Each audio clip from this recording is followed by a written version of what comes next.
안녕하세요 여러분, 저는 지금 랜드로버의 올라운더 플레이어 랜드로버 디스커버리 랜드마크 에디션과 함께하고 있습니다.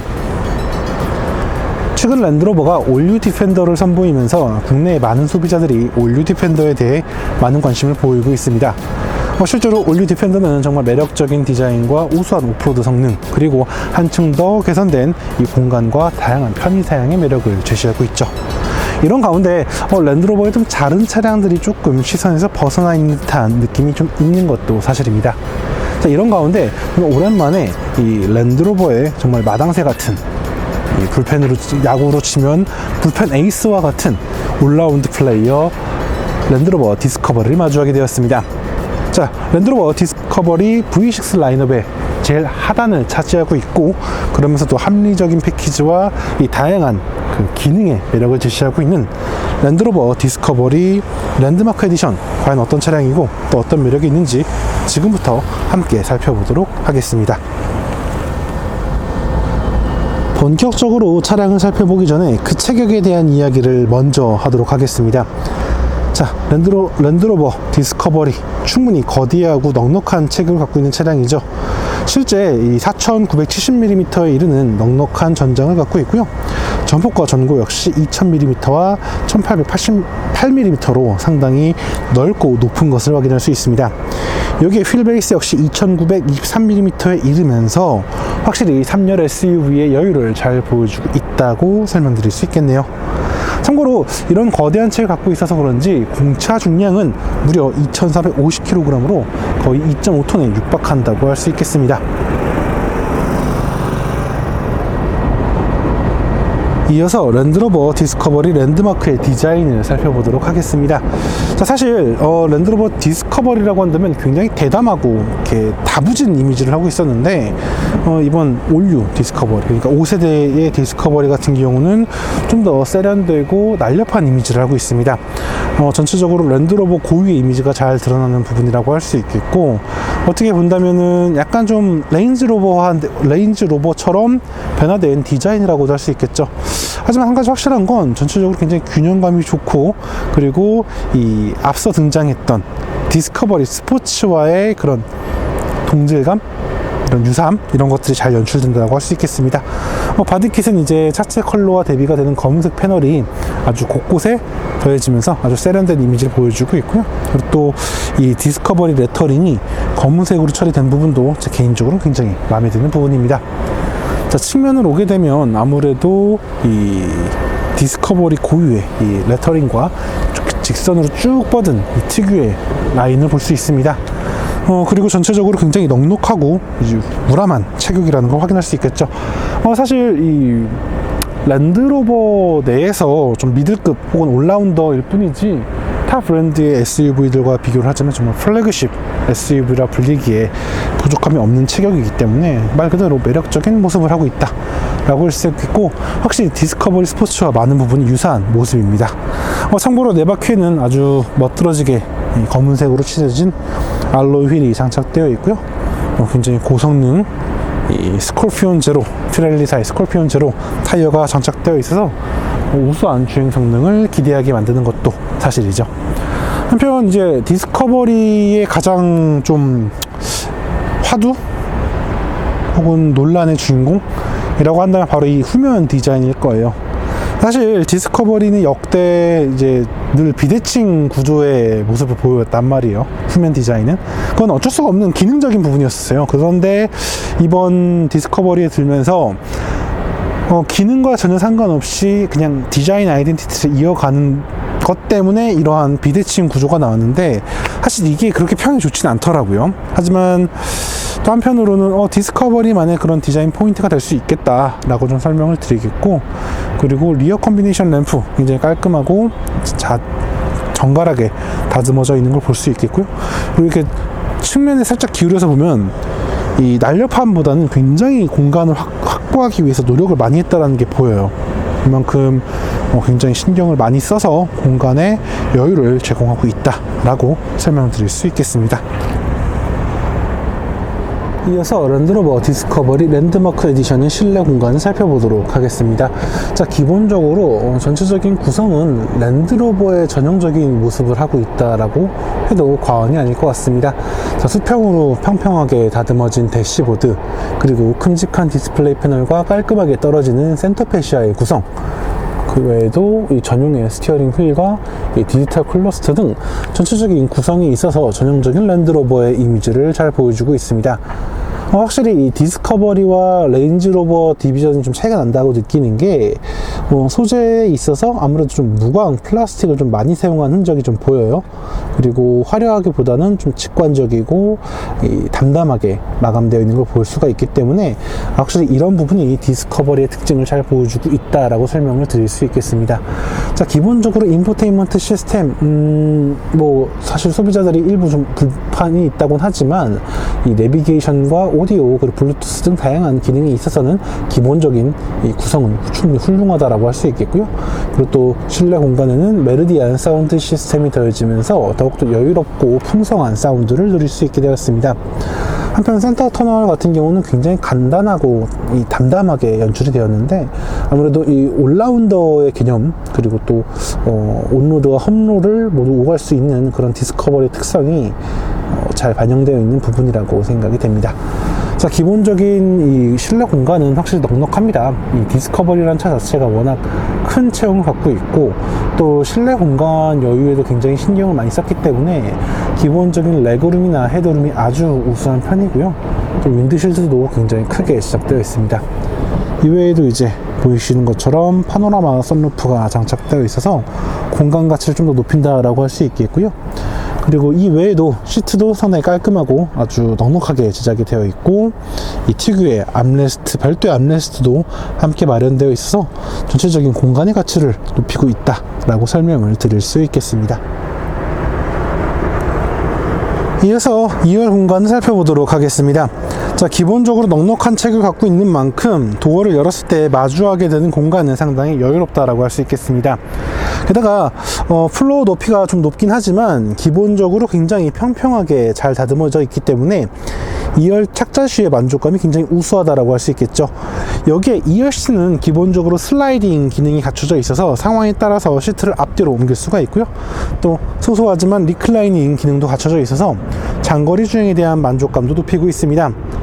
아쉬운 점이 있다면 이제 2열 중앙에 에어벤트가 좀 심심하다라는 부분이죠. 기능이 그렇게 많지 않다라는 게 좀 아쉽게 느껴지는 부분이긴 하지만, 이 랜드마크 에디션 자체가 워낙 깔끔한, 그리고 좀 합리성에 초점 맞춘 모델이기 때문에 이 정도는 좀 감안해야겠다라고 할 수 있겠고요. 2열 중앙에는 이렇게 암레스트가 자리하고 있습니다. 전체적으로 막 고급스러운 느낌이 돋보인다라기보다는 넉넉한 여유를 통해서 이 패밀리 SUV 혹은 여러 사람과 함께 이동할 수 있는 그런 SUV로서의 매력을 제시하고 있다라고 설명드릴 수 있겠습니다. 이어서 디스커버리 랜드마크 에디션의 3열 공간을 살펴보도록 하겠습니다. 자, 기본적으로 대형 SUV들이라고는 하지만 사실 3열 SUV들의 3열 공간은 상황에 따라 사용할 수 있는 그런 파트타임의 개념이 있습니다. 그런 관점에서 본다면 사실 디스커버리 랜드마크 에디션의 3열 공간도 좀 어떻게 보면 파트타임 느껴지긴 하지만, 그래도 실제로 시트의 구성이라던가 시트의 크기를 본다면 이건 풀타임 3열 시트로 사용해도 나쁘지 않겠다 라는 생각이 들어요. 특히 이 넓은 전폭을 굉장히 넉넉하게 활용을 하면서 성인 남성이 앉더라도 충분히 여유로운 공간을 확보할 수 있다는 걸 확인할 수 있고요.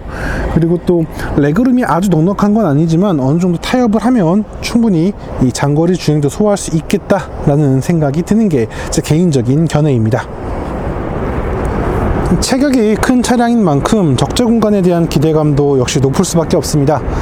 물론 이 3열 시트를 모두 사용할 때에는 정말 협소해요, 공간이. 그건 어쩔 수가 없는 구조긴 한데, 지금처럼 3열 시트를 접는 것만으로도 보이시는 게 1137리터예요. 굉장히 넉넉한 사이즈라고 할 수 있겠고, 사실 이 정도 사이즈만으로도 거의 일상의 대부분의 이 적재 공간 요구치를 다 충족시킬 수 있다라고 할 수 있겠고요. 그리고 2열 시트까지 모두 접을 때에는 자 2406리터에 이르게 됩니다. 현재 아마 국내에서 출시된 그런 대형 SUV들 중에서 거의 최고 수준의 공간을 제공한다고 할 수 있겠고, 아무래도 이런 공간을 확보하기 위해서 굉장히 깔끔하고 최대한 널찍널찍하게 공간을 짠 걸 확인할 수가 있어요. 그래서 정말 최근에 유행이라고 할 수 있는 다양한 오토캠핑 및 레저 활동, 그리고 차박 등에서도 정말 여유 있는 매력과 그 공간의 가치를 잘 보여줄 수 있겠다라고 설명을 드릴 수 있겠습니다.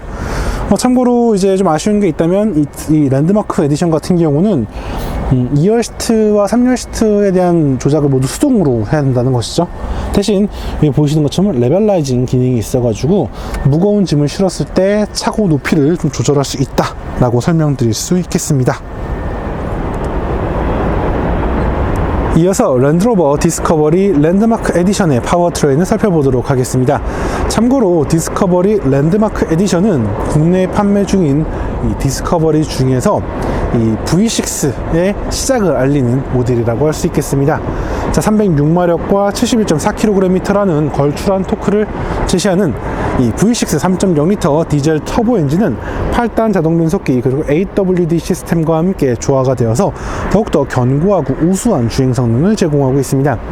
실제 이 디스커버리 랜드마크 에디션은 정지 상태에서 7.5초 만에 시속 100km까지 가속할 수 있고요. 최고 속도는 209km/h에 이르게 됩니다.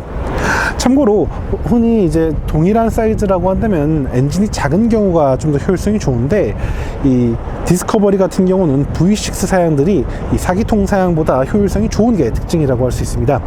실제 이 디스커버리 랜드마크 에디션의 공인 연비는 9.7km/L고요. 도심과 고속 연비는 각각 9.0 그리고 10.8km/L로 절대적으로 만족스럽진 않지만 체급이라던가 차량이 갖고 있는 성능, 이런 것들을 고려하자면 충분히 납득할 수 있는 구성이다, 매력적인 구성이다 라고 설명을 드릴 수 있겠습니다.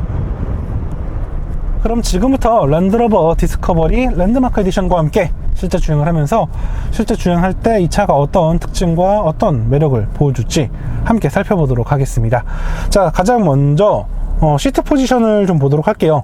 자, 기본적으로 좀 큰 차고 어느 정도 오프로드 주행까지 염두에 둔 차이기 때문에 좀 높다라고는 설명드릴 수 있어요. 하지만 운전석에 앉았을 때 이 대시보드랑 도어 패널은 충분히 운전자를 보호해주는 느낌이기 때문에 좀 허공에 떠 있다거나 불안하다거나 이런 느낌 없이 굉장히 안정적인 느낌을 받을 수가 있습니다. 많은 분들이 좀 아쉬워하는 것 중 하나가 디스커버리는 결국 조금 고급성이 떨어지지 않냐라는 부분인데, 그건 맞는 얘기예요. 전체적으로 이 대시보드 형태라던가 거의 모든 부분이 랜드로버 특유의 이미지를 잘 보여주곤 있지만 일부 소재는 조금 건조한 느낌은 있어요. 특히 이 센터 패시아 부분의 플라스틱 패널은 좀 많이 아쉬운 부분이에요. 이쪽을 좀 더 고급스럽게, 아니면 이 옆에 있는 헤어라인이 있는 이런 패널처럼만 다듬어 줬어도 좀 더 매력적이지 않았을까? 라는 생각이 드는 건 사실입니다. 하지만 차가 갖고 있는 기능, 그리고 사운드 시스템의 매력이라던가 이런 부분들은 굉장히 우수하기 때문에 어떻게 본다면 실속을 챙긴 그런 구성이다 라고 설명을 드릴 수 있겠고요. 그리고 그 외에 시야라던가 이런 공간의 여유 충분히 만족스럽기 때문에 이 패밀리 SUV는 물론이고 대형 SUV로도 제 몫을 다할 수 있다 라고 설명을 드릴 수 있겠습니다. 한편 이제 이 차는 이제 V6 3.0L 디젤 엔진이 장착되어 있어요. 그렇기 때문에 지금처럼 겨울 날씨에는 확실히 이 디젤 엔진 특유의 소음과 진동이 느껴지는 편이에요. 사실은 진동이 느껴지는 부분은 스티어링 휠과 페달 그리고 대시보드 일부에서 느껴지긴 하는데, 다행이라고 한다면 어느 한 부분이 두드러지는 진동을 보여준다기보다는 전체적으로 좀 억제되어 있는 모습이거든요. 물론 아주 정숙하다라고는 할 수 없겠지만 어느 한 군데가 툭 튀어나오는 그런 불편함은 없기 때문에 그냥 디젤 SUV구나 라고 생각하면서 주행을 할 수 있는 그런 차량이라고 할 수 있겠습니다. 사실 저는 이 랜드마크 에디션이라고 했을 때 이거 혹시 D240 사양인가? 라고 생각을 했었어요. 왜냐면은 아무래도 국내 소비자들은 체급에 비해서 좀 작은 엔진을 좀 더 선호하잖아요. 흔히 말하는 그 실용성이라는 이름 하나로. 그런데 다행히도 정말 제가 좋아하는 D300 엔진이더라고요. 306마력과 71.4kgm의 토크는 사실 이 급의 디젤 엔진 중에서도 굉장히 상위권에 속하는 출력이에요. 간단히 비교를 하자면 아우디라던가 BMW의 3.0 디젤 엔진들도 이 정도 퍼포먼스를 내지 못해요. 물론 효율성이라던가 이런 부분 좀 차이가 있긴 하겠지만 기본적으로 굉장히 우수한 출력과 토크가 마련되어 있어서 운전자로 하여금 이 2450kg에 이르는 이 육중한 디스커버리를 아주 효과적이고 경쾌하게 이끌 수가 있습니다. 물론 이제 공차 중량이 좀 많이 나가니까 타사의 그런 디젤 엔진보다 출력이 좋아야 되는 건 당연하다라고 생각하실 수도 있겠지만, 사실 인제니움 디젤 엔진의 가장 큰 매력은 출력도 출력이지만 이 출력이 전개될 때의 질감이에요. 엑셀러레이터 페달을 밟았을 때 이 체감되는 출력의 전개, 그리고 실질적인 가속력, 이런 부분들이 굉장히 매력적이에요. 실제로 제가 여러 디젤 차를 타면서도 느꼈지만, 정말 이 푸조의 블루 HDI 엔진, 그리고 이 제기어 랜드로버의 인제니움 디젤 엔진은 정말 완성도 높은 디젤 엔진 중 하나다라고 꼭 그렇게 설명드리고 싶습니다. 그리고 어느 정도 좀 스포티한 그 DNA를 갖고 있는 제기어와 함께 공동으로 쓰는 엔진이다 보니까 생각보다 고회전 영역에서의 질감이 굉장히 좋아요. 그래서 고속주행을 좀 하시는 분들도 충분히 이 엔진의 매력을 느끼실 수 있겠다라고 설명드릴 수 있겠고, 또 어느 정도 이 엔진 사운드를 실내 공간으로 들여보내서 감성적인 만족감도 좀 높이고 있다라는 부분도 제 개인적으로는 충분히 긍정적으로 보이는 부분입니다. 8단 전동 변속기는 사실 뭐 딱히 두드러지는 장점과 단점이 없는 변속기예요. 기본적으로 어느 정도 시장에서 평준화된 변속기고, 세단 모델이든 SUV 모델이든 이미 제기어와 랜드로버의 모든 차량에서 적용된 변속기이기 때문에 운전자로 하여금 딱히 변속기에 대한 의식조차 하지 않는 그런 모습을 보여줘요. 그런데 제가 방금 말씀드린 대로 운전자가 주행을 할 때 이 변속기에 대한 존재감을 느끼지 않는다라는 거는 그만큼 물 흐르듯 혹은 군더더기 없는 모습을 보여주는 거기 때문에 일상적인 주행을 하기에는 부족함이 없는 그런 변속기다라고 설명드릴 수 있겠고, 아주 고급스럽거나 큼직한 건 아니지만 패들 시프트가 장착되어 있어서 충분히 드라이빙의 즐거움, 출력의 활용성도 높일 수 있다라고 설명드릴 수 있겠습니다. 사실 주행을 하면서 저는 좀 몇 가지 걱정되는 게 있었어요. 일단 차가 굉장히 높아요. 그리고 무거워요. 이 얘기는 차의 물리적인 한계가 분명 도드라지고, 또 그 한계가 어쩌면 다른 차보다 낮을 수 있다라는 거죠. 그런데 다행이라고 한다면 일단 출력이 좋은 엔진을 탑재하고 있단 말이에요. 이 부분에서 오는 메리트가 굉장히 커요. 실제로 발진 가속을 한다거나 고속주행을 한다거나 뭐 코너 탈출 후 재가속을 할 때 차의 무게감이 크게 느껴지지 않을 만큼 이 두터운 출력이 연출되는 부분, 이 부분이 굉장히 운전의 만족감을 높이는 부분이고요. 아마 이런 부분은 이 최근에 대비해서 많은 인기를 끌고 있는 올류 디펜더에 비해서 이 디스커버리가 가지는 큰 강점이다 라고 설명을 드릴 수 있겠고요. 실제 운전을 하면서 차의 무게를 느낄 경우 크게 드러나지가 않아요. 그리고 어느 정도 이렇게 차의 무게를 이끄는 그런 출력을 갖고 있다 보니까 주행을 할 때 차의 크기가 그렇게 도드라지거나 부담으로 느껴지진 않습니다. 물론 뭐 골목길을 움직인다거나 아주 좁은 길을 지날 때에는 차의 너비와 길이가 좀 부담스럽게 느껴지긴 하지만, 일상적인 주행을 할 때 뭐 차선을 바꾼다거나 아니면 고속 구간에서 살짝 이런 굽은 길이 있다거나 할 때 운전자가 부담을 느끼거나 좀 어려운 경우는 없다라고 설명을 드릴 수 있겠어요. 게다가 차가 크고 높다고는 하지만 운전자로 하여금 현재 차의 상태가 어떤지를 좀 직관적으로 전해주는 느낌이에요.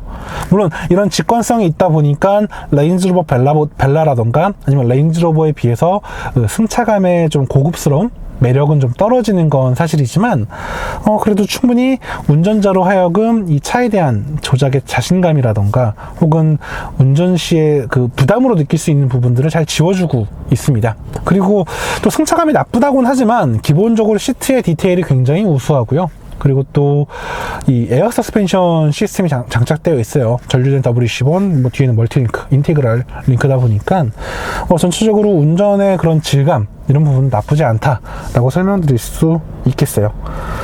그리고 어쨌든 이 디스커버리의 강점 중 하나는 올라운더예요.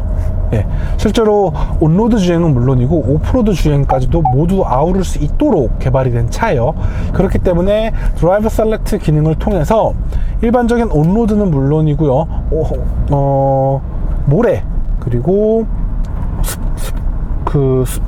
늪지대라고 해야 되나요? 약간 그런 지대, 그리고 사막 같은 지대, 그리고 스노우 이런 등 다양한 노면에서도 제 몫을 다할 수 있는 드라이브 셀렉트 모드가 마련되어 있어서, 그리고 또 이 드라이브 셀렉트 조절이 굉장히 간단해요. 그렇기 때문에 운전자는 따로 전문적인 오프로드 주행 지식이 없더라도 이 드라이브 셀렉트 바꾸는 것만으로도 더욱더 안정적이고 견고한 주행을 할 수 있다라는 아주 큰 매력을 갖고 있습니다. 그리고 제가 사실 이 시승 영상을 찍기 전에 좀 높은 템포, 빠른 템포로 주행을 하면서 차를 좀 몰아봤는데, 분명 한계 영역에 가까워지면은 차의 무게감이라던가 관성으로 인해서 좀 부담이 느껴지는 건 사실이에요. 하지만 기본적으로 굉장히 그립력이 우수한 이 스콜피온 제로 타이어가 탑재되어 있고요. 그리고 또 이 WC1과 인테그랄 링크 이 에어 서스펜션의 조합을 통해서 굉장히 견고하고 굉장히 이 높은 한계 영역에서도 차량이 갖고 있는 그 효율적인 그리고 그 능력을 10분 발휘할 수 있었다는 걸 느낄 수가 있었어요. 물론 한계 영역을 넘어가는 순간 차의 무게가 굉장히 큰 부담으로 느껴지긴 해요. 그렇기 때문에 필히 이 차를 운전하실 때에는 이 차의 한계 영역이라던가 이 차의 무게감을 충분히 숙지하시고 주행을 하셔야 더욱더 안전한 주행이 가능하다라고 설명을 드릴 수 있겠습니다. 그리고 이 디스커버리를 찾아보면 재밌는 게, 자, 국내에는 이제 D240 사양 하나하고 D300 사양이 3개인가 마련되어 있어요.